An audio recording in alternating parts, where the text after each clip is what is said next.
Hey everyone, praise the Lord. Look, before you start, be sure to hit the like button. Be sure to subscribe if you haven't already.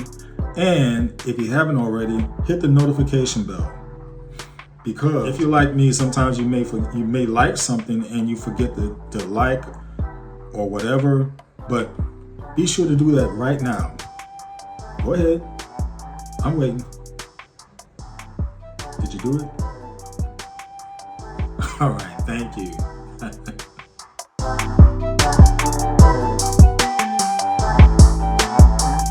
Years before Carlton Pearson shifted into heretical territory with his gospel of inclusion, Dr. Fred Price already had called him out publicly. Dr. Price rebuked Pearson during one of his sermons in the series Race, Religion, and Racism. After Pearson defended Kenneth Hagin, who had made controversial remarks about interracial relationships, Pearson reportedly wrote a letter in defense of Hagin, and Price took issue with it, confronting the matter from the pulpit. This confrontation happened well before Pearson's theological turn in the early 2000s, when he began promoting the idea that everyone was already saved regardless of faith in Christ. In 2003, Pearson submitted a formal theological paper outlining this universalist belief to the Joint College of African American Pentecostal Bishops, which ultimately declared his teachings heretical in 2004. In hindsight, Price's earlier rebuke now appears almost prophetic, as he challenged Pearson's compromises with the truth long before the wider church could distance itself from him. But a lot of blacks are scared of whites. See, they're scared of whites. They're scared. They don't want to even make it look like that they're doing anything that the white man might disapprove of. The man resigned to comfort the white man. Get this, sit down together and talk this through. Again, I love you. I'm praying for you. I know this is difficult for you, but we shall all get through it together. Now, this is a black man writing to a white man about a black man, having no knowledge of the situation. He would dare say to the white man who is the offender, I know this is difficult for you. Want to know who wrote me the letter? Carlton Pearson. When Dr. Fred Price called out Bishop Carlton Pearson during the Race, Religion, and Racism series, it was more than a theological disagreement. It was a moment that exposed the deeper wounds within the black church regarding complicity, racial loyalty, and spiritual accountability. And here's why it was detrimental and why Pearson was wrong in that moment. Number one, it undermined a bold stance against racism. Dr. Price was one of the very few prominent black pastors using his national platform to directly confront racism within the church, and particularly among white evangelicals. Now, at a time when silence and compromise were the norm, Price's message was radical and necessary. And by opposing or distancing himself from that stand, Carlton Pearson weakened the unified front needed to expose and dismantle institutional racism, especially in the church, which often hides behind the language of love while practicing discrimination.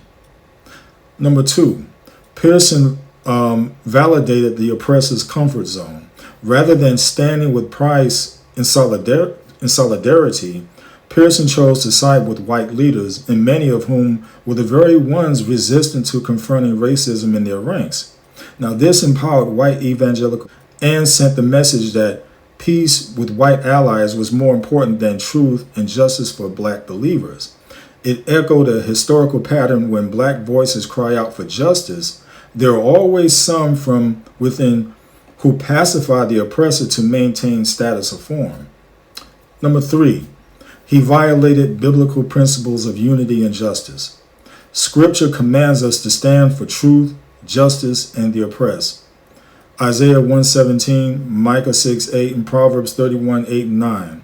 Price's call was not divisive, it was righteous. Pearson, by contrast, failed the test of biblical justice by prioritizing diplomacy over conviction.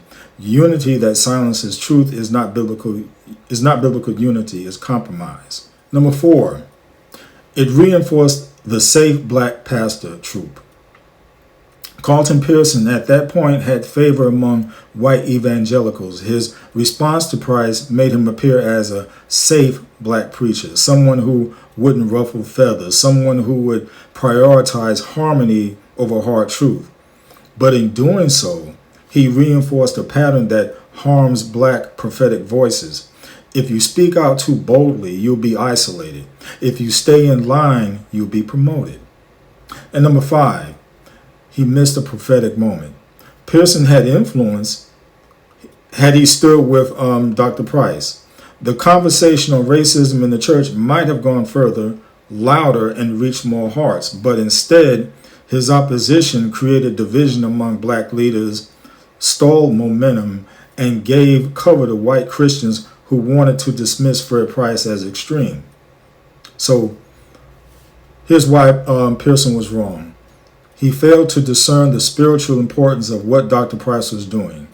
He chose personal comfort and alignment with power over solidarity with truth. And he publicly undermined a brother confronting sin in the church, and sin that continues to plague the body of Christ. Fred Price wasn't just calling out racism, he was calling the church to repentance. And Pearson chose respectability over responsibility.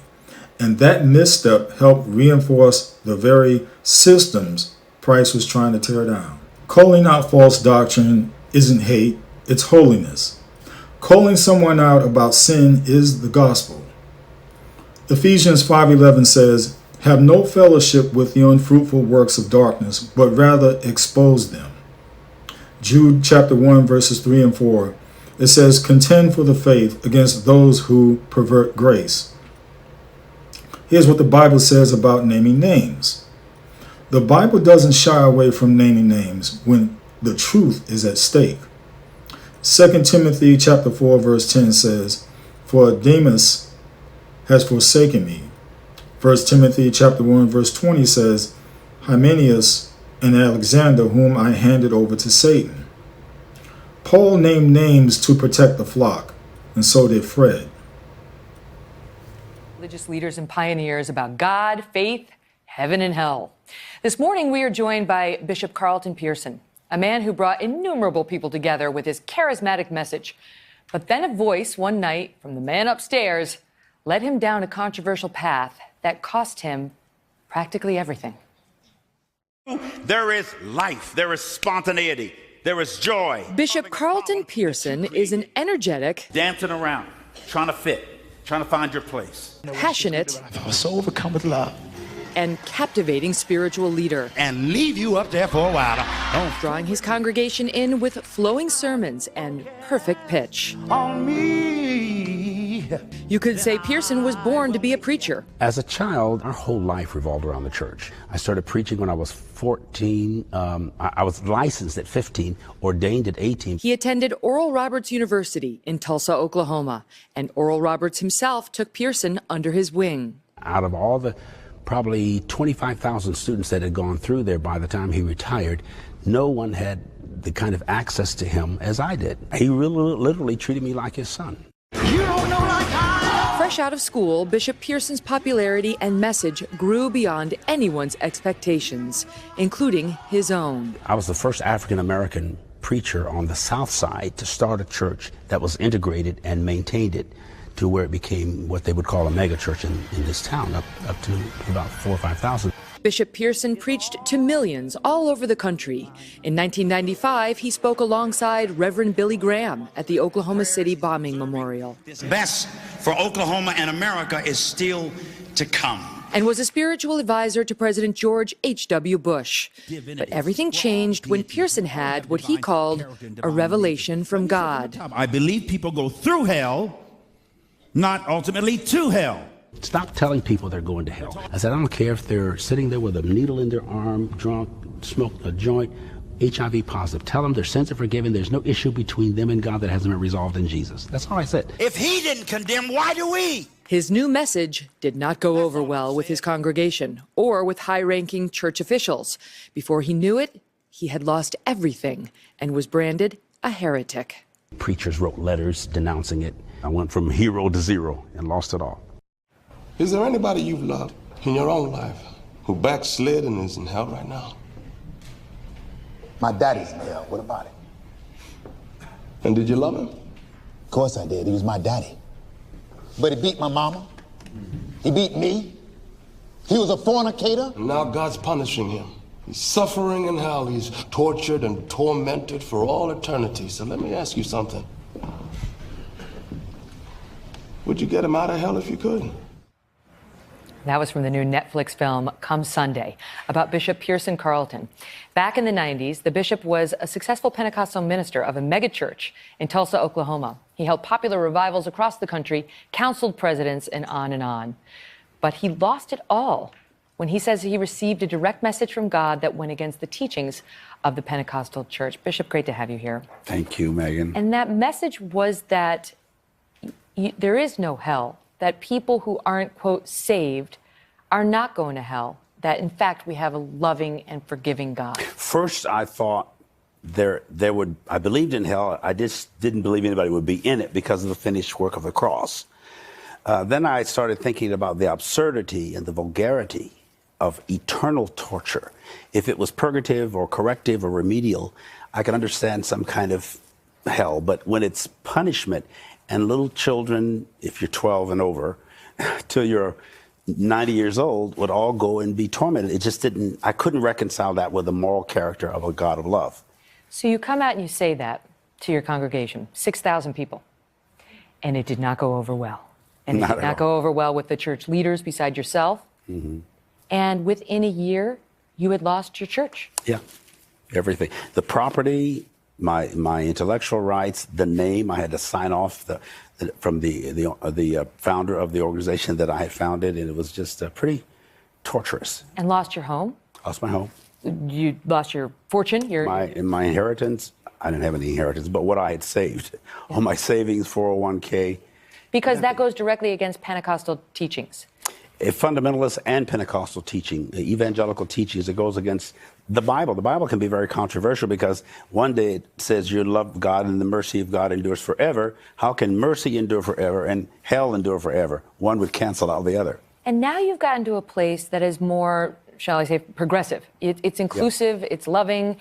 In the movie, it walks us through how you had this very close friend who was gay, and initially you were advising him, it's okay to be gay, you just can't do gay. Yeah. And now you've evolved on all of that, yes? Yes. And what's your belief now? That everybody, and just like the makeup artist just said here, not trying to correct anybody, just enhance everybody, who you already are. Bring out the best in you, celebrate, own, honor, respect, love yourself, and be yourself. We spend our lives, most of us, impersonating who we think people want us to be. And we become a world of imposters and impersonators. But when I stop putting on that air, trying to please the people, and I love people, I had to face the guy that I had never met. Mm-hmm. And now you don't have all this money and you don't have the big 6,000 person church, but you're preaching what you believe is God's kind and loving and forgiving message. And was it worth it? I mean, if you could go back now and do it over again, would you? Well, I wouldn't be sitting here talking to you, and nobody would be interested. The movie magnifies and amplifies the message I thought the church wanted to mute. It's like Jason Segel, one of the actors, said to me, Bishop, so what are you feeling, vindication or revenge? I said, no revenge. I do feel vindication, but more importantly, I feel indication, an indication that maybe the universe, God, has a more important posture for this message, that it really should reach masses. Netflix has 117 million homes. That's more than 6,000. Oh, my God. We have a few million watching this show, too. And I heard Millie's getting this today. You know what? Thank you so much for your courage and your love. I highly recommend the movie, which is riveting and sad when you see the price he paid for his loving and kind beliefs and the non-acceptance within the community. But thank you for sharing it here. Pleasure, Megan. I'm so proud of you, too. Thank you, love. You're amazing. Thank you. There's a growing deception in the church today. A message wrapped in compassion but rooted in compromise. Bishop Carlton Pearson once preached the truth of Scripture. But when he could no longer reconcile eternal punishment with what he thought a loving God should do, he embraced a lie that there is no hell because of the finished work of Christ on the cross. Let's be clear. This isn't just a theological disagreement. This is a doctrinal disaster. Because you can't believe in the finished work of the cross without also believing in what we were saved from, namely eternal judgment and separation from God. Hell is real because sin is real. If there's no hell, then what exactly did Jesus save us from? Why would Jesus say in Matthew 10:28, he said, fear him who is able to destroy both soul and body in hell? That's not symbolic. That's not a metaphor. That's the Messiah warning us of judgment. Jesus talked about hell more than anyone else in the Bible, not because he enjoyed it, but because he loved people enough to tell them the truth. The cross and hell are not opposites, they're connected. The cross doesn't erase hell, it offers us a way to escape it. Romans chapter 5 verse 9 says, since we now have been justified by his blood, how much more shall we be saved from God's wrath through him? The wrath is real, the danger is real. That's what makes the grace so amazing. If everyone is automatically saved, then the cross becomes meaningless, a pointless sacrifice. And feelings don't override truth. Pearson said he couldn't imagine God sending a child, or more so a teenager, to hell. That's understandable from a human standpoint, but our feelings don't define truth. Scripture does. Proverbs 14:12 says, there's a way that seems right to a man, but its end is the way of death. Hell isn't based on age, it's based on accountability and rejection of the truth. God is just and merciful. He judges rightly. Genesis 18:25 says, but judgment is still coming. Inclusion is alive with a smile. This so-called gospel of inclusion is nothing more than spiritual poison in a sweet bottle. It tells people they're fine as they are and that repentance is optional and that salvation is automatic. But Jesus said in Luke 13:3, he said, unless you repent, you will all likewise perish. That's not hate, that's holiness. That's not rejection, that's redemption. Calling out to be received. And the Bible is not a contradiction, it's a complete revelation. Carlton Pearson claims he couldn't reconcile a loving God with eternal punishment, but that's because he started interpreting Scripture through his emotions and not through the Holy Spirit. The Bible is not confused, it's not contradicting itself. It presents a holy God, a sinful humanity, a righteous judgment, and a perfect Savior who died not to erase hell, but to rescue us from it. So in conclusion, we don't get to rewrite Scripture to suit our preferences. We don't get to cancel hell just because it makes us uncomfortable. What makes the gospel so powerful is that Jesus endured what we deserve so that we wouldn't have to. That's the real message of the cross. That's the real gospel. You don't have one without the other. I'm Minister Marvin Fant. Let's keep the truth alive. Continue to renew your minds. Enough said.